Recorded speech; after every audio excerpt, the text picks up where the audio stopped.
Gracia y paz, amados hermanos.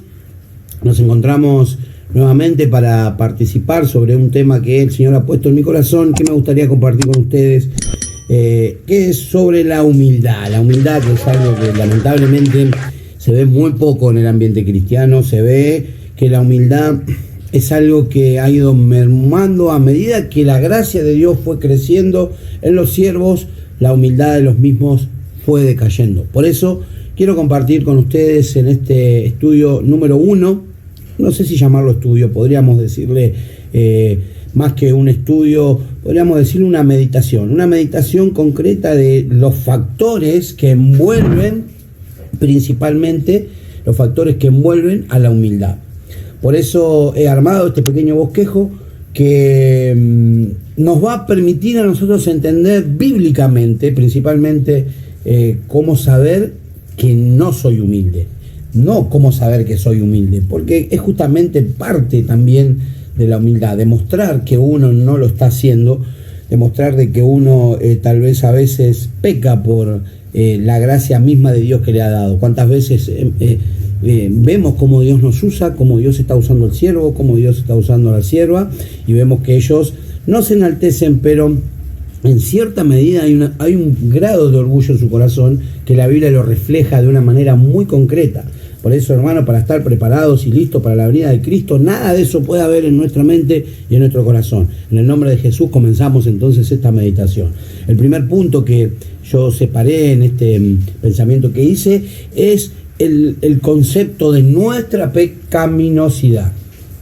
La pecaminosidad del hombre se ve reflejada en todo su aspecto. Vamos primero al publicano. El publicano en Lucas capítulo 18, del 13 al 14, lo compartimos en el nombre de Jesús. Mire que este pasaje, particularmente, antes de meternos en ello, quiero aclarar de que solamente el libro de Lucas aparece, de los 4 evangelios. Lucas es el que lo nombra, y esto es algo para no dejar pasar por alto, porque cada cosa que Dios preparó la hizo con un propósito, y el propósito que solamente Lucas lo muestre, que solo Lucas lo traiga en la palabra, es justamente ver de que es algo escondido dentro de los 4 evangelios. Fíjese, empieza con el capítulo 18, nuestra meditación, con el capítulo 18 y el verso 13, dice: mas el publicano, estando lejos, no quería ni aún alzar los ojos al cielo, sino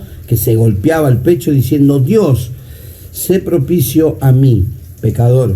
El 14 dice: os digo que este descendió a su casa justificado antes que el otro, porque cualquiera que se enaltece será humillado, y el que se humilla será enaltecido. Bueno, notamos aquí que Jesucristo le está diciendo, está usando una palabra que vamos a verla ahora, que justamente es la palabra enaltecido, que es la que hace denotar de que no estamos siendo definitivamente y productivamente humildes. La palabra que usa es hupsó, una palabra griega que significa principalmente, la traducción de la palabra es que la persona se pone primero, digamos, puesto primero, que la persona se justifica. Que yo primero, yo segundo, yo tercero y después yo. Es decir, cuando está diciendo el que se enaltece, el que se pone primero, es decir, el que dice, bueno, me pongo yo, cubro mi necesidad antes de cubrir la necesidad del hermano, el que se justifica, inclusive en el momento en que realiza un acto malo, un pecado, algo, el que se pone de justificador propio diciendo: me pasó tal cosa porque lamentablemente se dieron estas circunstancias. Hay montones de ejemplos de situaciones que nos ha pasado, hermano, que cuando las recordamos vemos esa autojustificación que nos hacemos, que es lo que nos está alejando de Dios según lo que dice la palabra.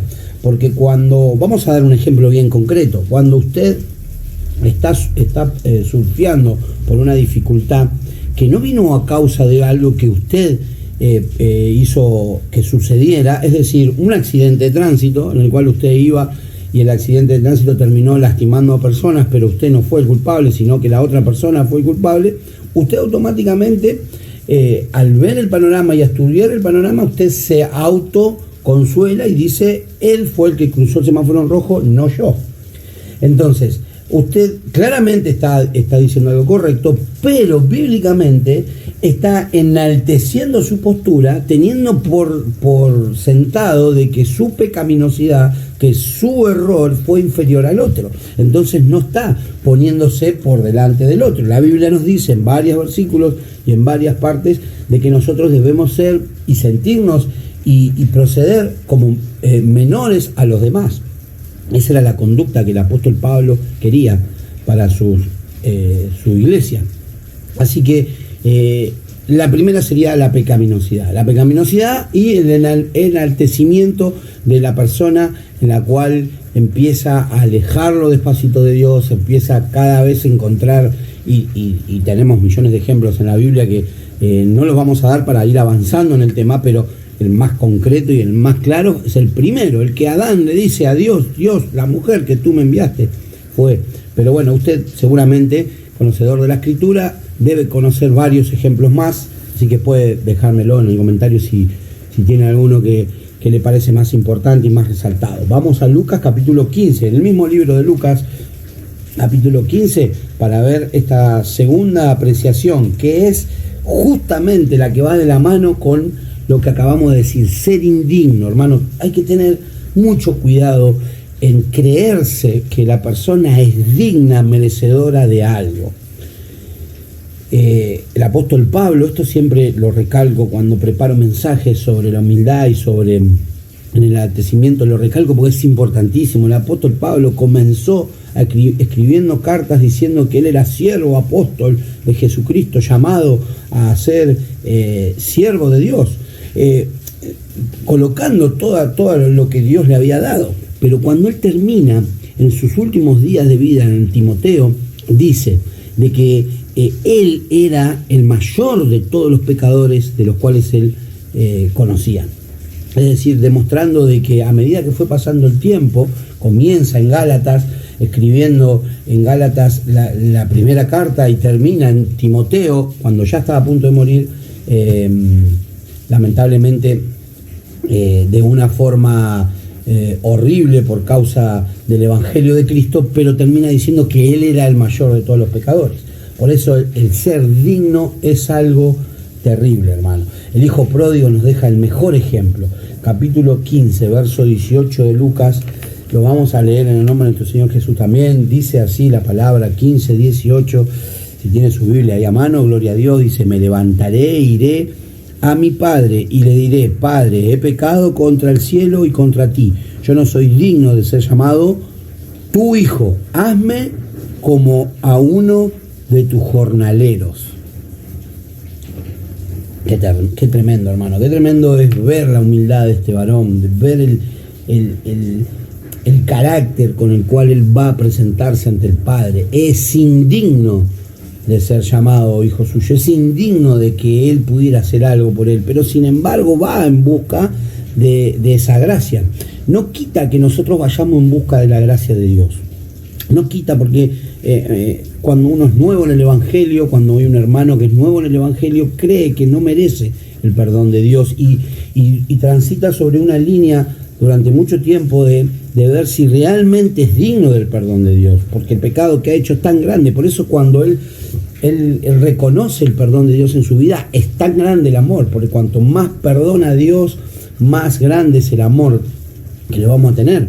Por eso, pero no quita de que uno deba entender de que no es digno de ese amor que Dios nos está profesando. Nosotros no somos dignos del amor de Dios. Dios nos da su amor únicamente por gracia, y esa gracia viene derivada de que justamente Él nos amó desde antes de la creación del mundo, y ha entendido Él que la única forma que nos podíamos nosotros acercar a Él era por fe en su Hijo Jesucristo, el cual mandó a morir en la cruz del Calvario. Por eso hay que entender de que la palabra que vamos a estar examinando ahora, que es digno, es una palabra que tiene muchas facetas, pero la número uno y la principal es que nosotros no somos dignos de nada de lo que nos da el Señor. Eso nos da a nosotros una pauta de que cuando lo entendemos y cuando lo creemos, que acepto el perdón, pero no lo merezco, pasamos la siguiente barrera de la humildad. Es una de las más importantes. La palabra es un adjetivo. Yo no soy digno, dice aquí el versículo. Es un adjetivo, una cualidad. El adjetivo son cualidades que las personas tienen, que en el griego original es axios, que vale la pena. Significa que vale la pena. Significa merecedor. Entonces, el digno es el merecedor, el que vale la pena. La pregunta que yo me tengo que hacer indefectiblemente cuando me autoexamino es si yo valgo la pena. Entonces, escuchamos muchos predicadores decir, claro que vales la pena, sos la niña de los ojos de Dios, sos lo que Dios más ama. Ahí es donde comienza a producirse en nosotros algo que se llama un proceso de emancipación espiritual, como que nos apartamos de la gloria de Dios y creemos de que verdaderamente merecemos nosotros ser llamados hijos de Dios. Lamentablemente no lo merecemos, no somos dignos. Escuchamos cuando dice no soy digno que entres en mi casa, pero una palabra tuya nomás bastará para que sanes, para que lo sanes. Entonces vemos que cada vez de que se produce eso de decir yo no soy digno en la Biblia, actúa Dios. Cada vez que uno reconoce de que no vale la pena, actúa Dios.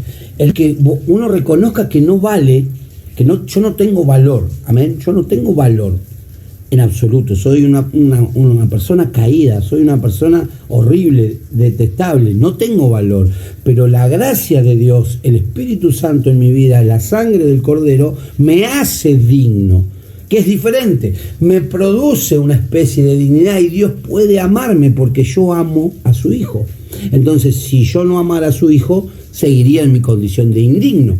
Entonces, como la cualidad no viene a causa mía, no es algo que yo generé, sino es algo que Jesús generó en la cruz, no me hace directamente digno, me hace portador. Atención, portador de una dignidad. Esto produce una terrible bendición por parte de Dios cuando el creyente lo cree, lo pone en obra y comienza a vivir una vida acorde a eso. Yo acá puse un pensamiento, dice, merecer algo es un acto no casual, ser merecedor de un premio en una competencia, para poder ser merecedores de ese premio, tuvimos que llegar al final y ganarla. Atención, uno es merecedor de jugar, por ejemplo, un campeonato porque clasificó al campeonato, porque previamente tuvo que haber una eliminación. Lo vemos claramente en el campeonato de fútbol mundial, en la selección, tiene que pasar por un proceso de partidos y una vez que termina, es merecedor, es digno de llegar. Ahora, el problema es de que el hombre, para ser digno de la vida eterna, para ser digno hijo de Dios, como dice aquí el hijo pródigo, el acto que lo hizo digno no fue de él. Es decir, nosotros no ganamos ninguna competencia, nosotros no ganamos ningún torneo como ganó la selección, nosotros simplemente hicimos las cosas mal, y a pesar de que hicimos las cosas mal, el Señor tuvo su misericordia y nos hizo dignos. Bendito sea Dios, gracias al Señor por eso. Continuamos con el tercer punto.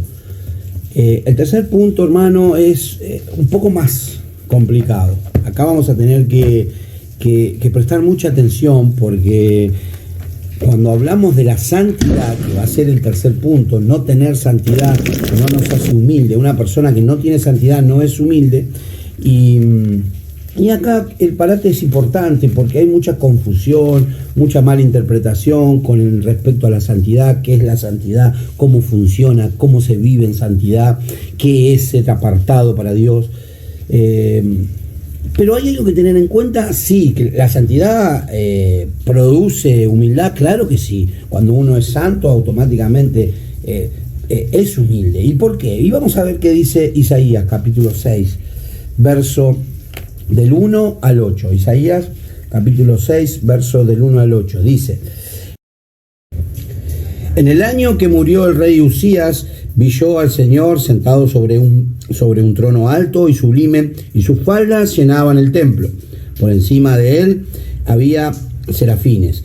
Cada uno tenía 6 alas, con 2 cubrían sus rostros, con 2 cubrían sus pies, y con 2 volaban. Y el uno al otro daba voces diciendo: Santo, Santo, Santo, Jehová de los ejércitos, toda la tierra está llena de su gloria. Y los quiciales de las puertas se estremecieron con la voz del que clamaba.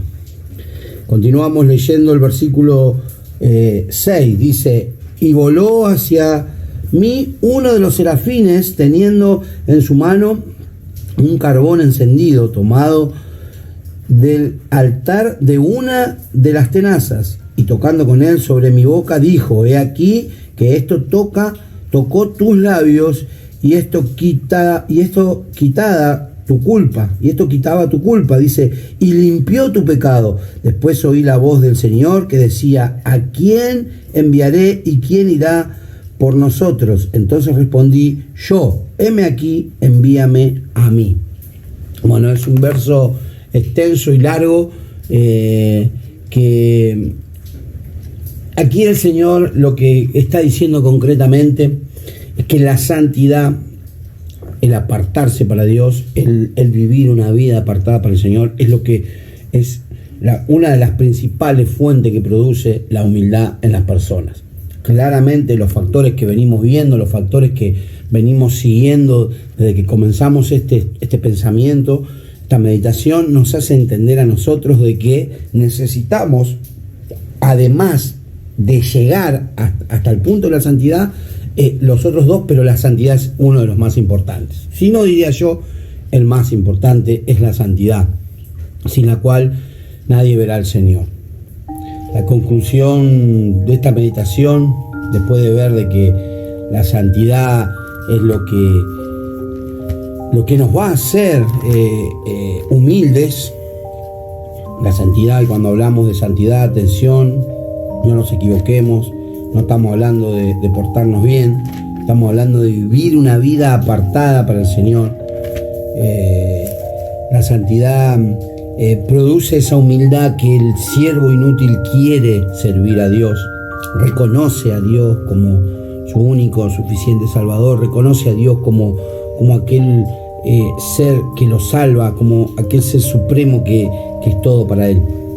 El Salmo 146 había separado para esta ocasión, en el verso 6, dice la Escritura: el cual hizo los cielos y la tierra, el mar y todo lo que en ellos hay, que guarda verdad para siempre. Jehová exalta a los humildes, humilla a los impíos. Jehová es el creador del cielo y de la tierra. Jehová de los ejércitos es nuestro Dios. Por ende, Él es el que pone el querer en el hacer en nuestras vidas, y la persona humilde, manso, pobre de corazón, afligido, la persona que es humilde, lo traduce muy bien el hebreo, mejor que el griego. La palabra humilde en el hebreo significa una persona mansa, ¿sí? Por eso Jesucristo lo dijo varias veces: manso, ser manso, pobre de corazón. Una persona pobre de corazón es una persona que tiene ambiciones sentimentales muy grandes. Una persona pobre de corazón es una persona que a la misma vez tiene el corazón afligido. Y yo quiero hacer hincapié en un corazón afligido. Si usted se encuentra bien, si usted se encuentra con ánimo, le va a pasar lo que me pasaba a mí, por ejemplo, antes de convertirme al Señor, que creía de que no necesitaba de nadie ni de nada. Entonces, la persona que no está mal no necesita de Jesús. La persona que está mal, que está afligida, sí necesita de Jesús. Y esa aflicción, pese a que cuando Jesús viene a vivir a nuestra vida, desaparece en cierta forma, porque empieza a producirse un gozo que no es el gozo del mundo. La conclusión sobre la humildad sería de que si usted siente un gozo que es similar al del mundo, un gozo con euforia, un gozo con un sentimiento desmedido, no es la paz de Cristo. La paz de Cristo genera justamente todo lo contrario. La persona que se encuentra deprimida de mente es una de las traducciones en hebreo de esta palabra, humilde. ¿Qué significa cuando está deprimido de mente? Significa de que tiene la mente completamente devastada, entregada a Dios, que entendió que entregó su mente a Dios porque no puede hacer otra cosa que no sea eso. Es un necesitado de Dios, hermano. Esa es la persona verdaderamente humilde, la persona que es necesitada de Dios, que entendió que necesita de Dios. Por eso es importante que nosotros pensemos si realmente somos necesitados de Dios, si realmente tenemos ese corazón afligido, para poder buscar de Dios humildemente como el Señor lo espera de nosotros. Que Dios te bendiga, que Dios bendiga tu vida, tu familia, tu casa y tu hogar en el nombre de Jesucristo. Amén.